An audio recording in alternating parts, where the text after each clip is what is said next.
joli. Oh là là. Oh, regarde ces couleurs. Je suis un artiste, un vrai génie de la chromatographie. Regarde comme elle se mélange, regarde comme elle se compose et se décompose. Un génie. Toi, tu n'es pas un génie. Mon Léonard, lui, en est un. Un maître de la peinture sans aucun doute. Un inventeur incomparable, un grand architecte, sculpteur, dessinateur, physicien, mathématicien, écrivain. Dis-moi aussi qu'il était un grand cuisinier maintenant, et là ce serait complet.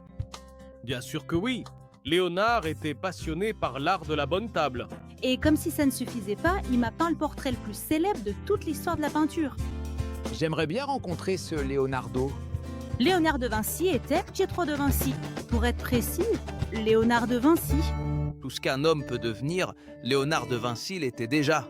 Un véritable visionnaire, en avance sur son temps. Merci Blast. Comme le disait ma chère Mona Lisa, j'étais un grand inventeur. J'ai découvert par exemple les principes fondamentaux de l'aéronautique. Tout ça à cause du Lécan de 1487. Ouais, c'était environ 600 ans avant ta naissance. Suis-je si vieux?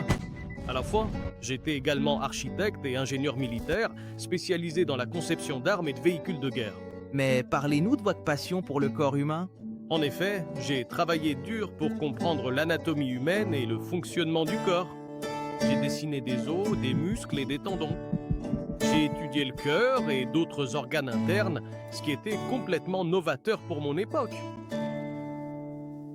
Eh oui, c'est que Léonard était un génie. Mais ne crois pas qu'il n'y ait plus de mystère à résoudre. Tu te trompes.